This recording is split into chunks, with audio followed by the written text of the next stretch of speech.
Hello everyone and welcome to my Christmas background. So I hope you all enjoy it. I'm sure I will be tinkering with it for the next couple of videos because it's always, a setup. When you have a new setup, you have to adjust and everything. So today I'm going to be talking about all the books that I acquired in November. Honestly, this is not as big of a haul as my usual hauls.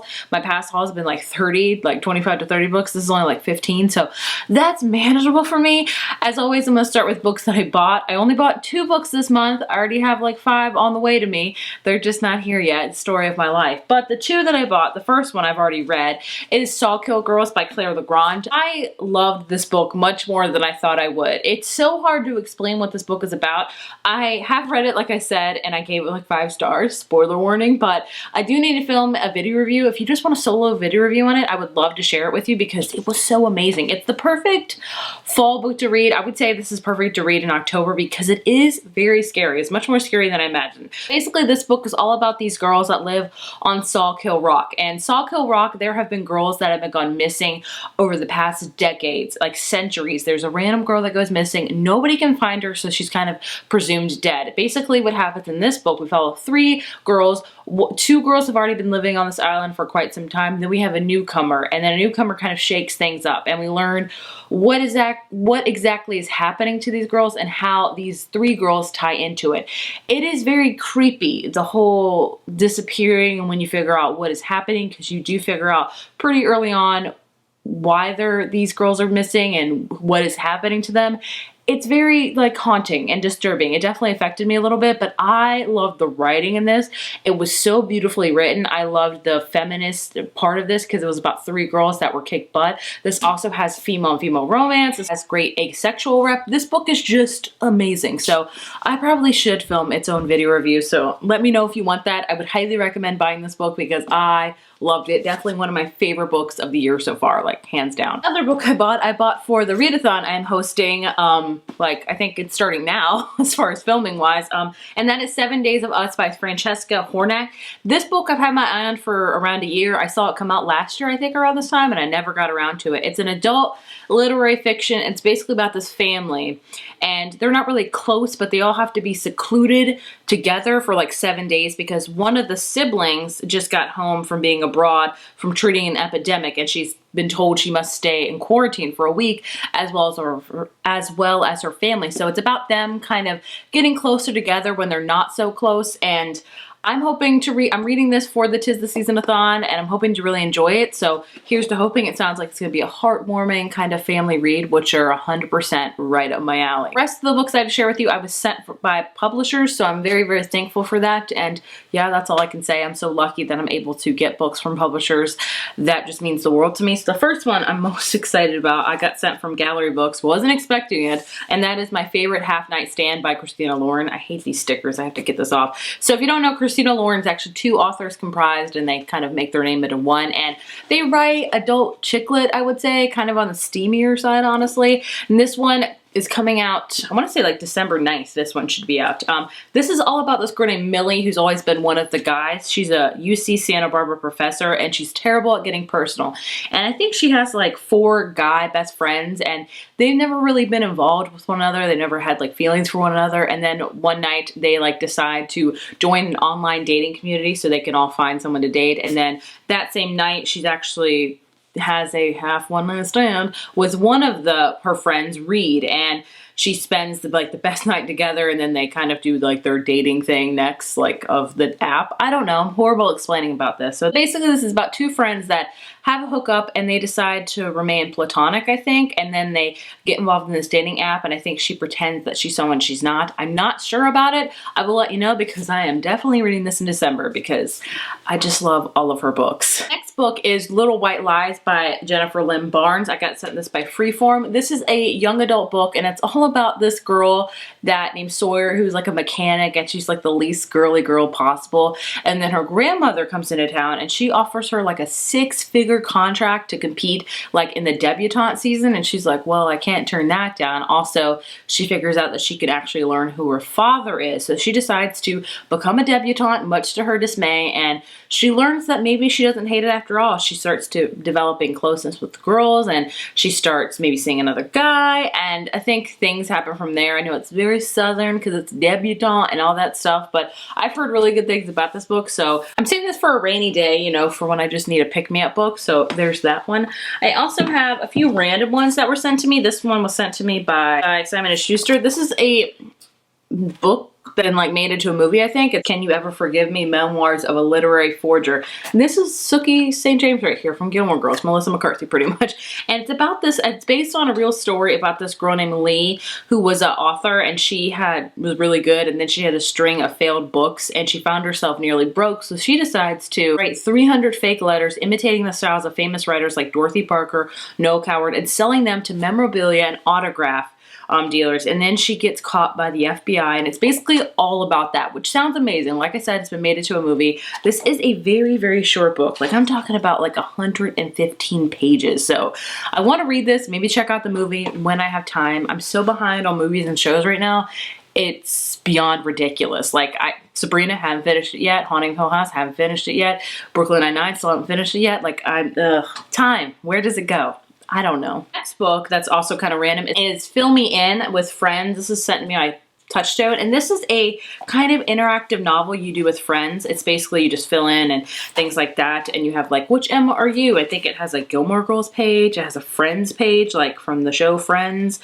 There we are, there's like the Friends page. I think the next page is, yeah, Gilmore Girls. So that's really cool. It's like, what is your Cheers / JD Diner / Rick's Cafe / Luke's Diner. So that's really fun to do it with friends and things like that, or if you're like me, you could do it alone, because friends, what are those also? Next book I also got from Simon & Schuster, and that is 5 Feet Apart. This is another book that's being adapted to a movie. It's got the guy Jughead from Riverdale in it, in case you're interested. And this is basically about these two teens that fall in love, and they both have CF, cystic fibrosis, which is a very scary disease. And I'm glad that there are books and movies about it that's being brought more to attention, because a lot of people suffer from it and have to deal with it. And it's a very scary like disease, or I don't know what to call it, but it's about them. They can't be more than 5 feet apart, or they can't get closer than 5 feet apart. They always have to remain 5 feet apart. So this is going to be a very sad novel, kind of like in the vein of Fault in Our Stars and books kind of like that are sad but have a really good like heartwarming quality to them, but at the end of the day they're just sad. So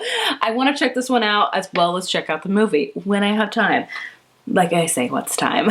The next one I got sent is from Little Brown, and it is Once and Future, and this one comes out in March of next year. And this is, all I know about this is that it is a gender-bent retelling of King Arthur, which I am here for. I love King Arthur and I love the style of things like that. So very, very interested in this one. It's by Amy Rose Capita and Corey McCarthy, I should say. I didn't even say who this one was by. This one is by Rachel Lippincott with Mikey Daughtry and Tobias Lancas. I'm not sure, so sorry if I haven't been saying the authors. I'm horrible today. This one is from Crown. It is Fire and Heist by Sarah Beth Durst with a beautiful dragon on the back.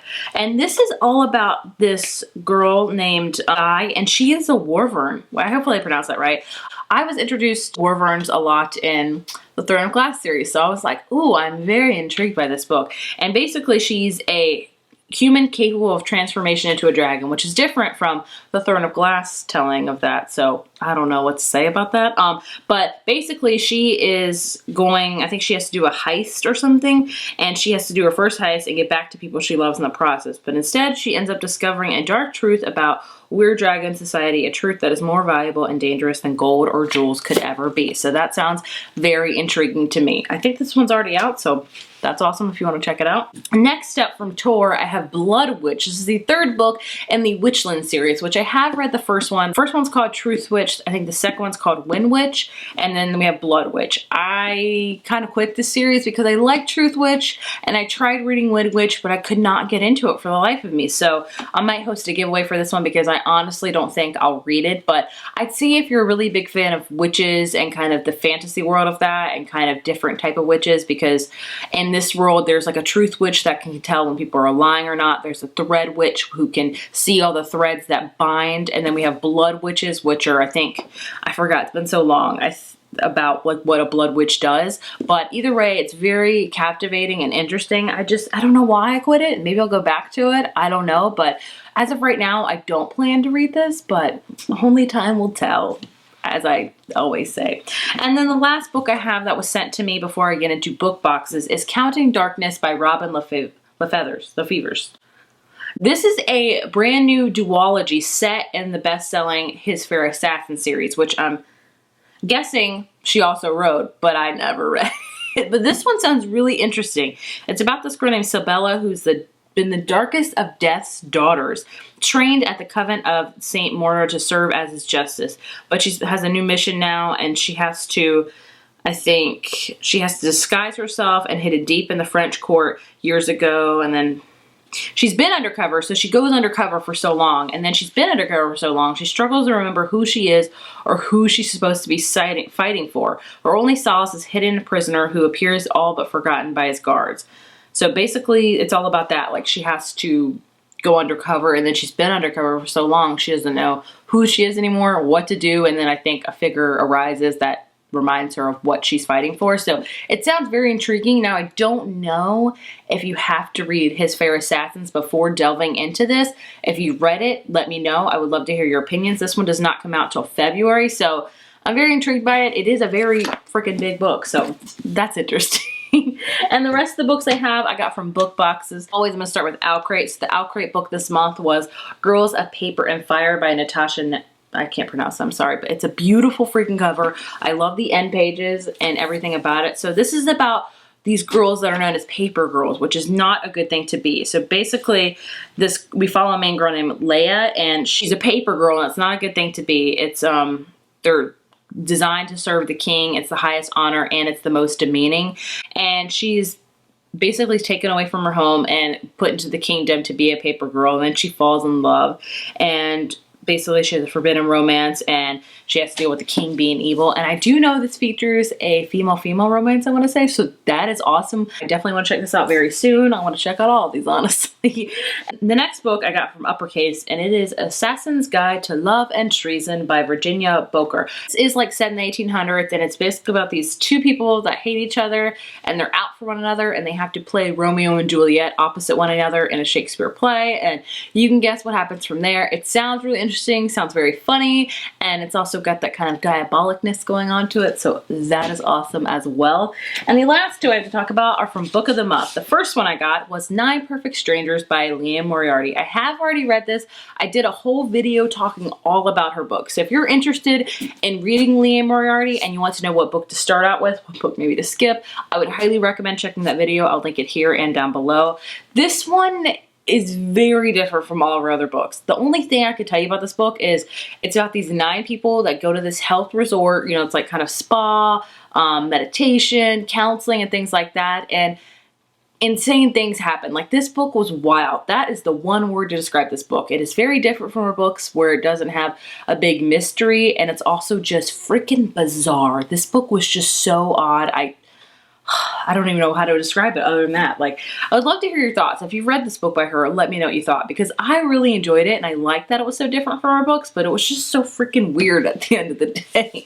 And the last book I have to share with you all is For Better and Worse by Margaret Hunt. This is an adult mystery thriller one. It's about characters named Natalie and Will who met in law school, and they got married, I think, and they bonded when they first met over drinks, whether they could get away with murder. And so years later, they're married, I think. Basically, I think they have to like murder somebody, and they have to like hide it, and it's all about like literally when they first met, like, could we get away with murder, and how would you get away with it? And then now they're literally having to. So that's interesting to say the least.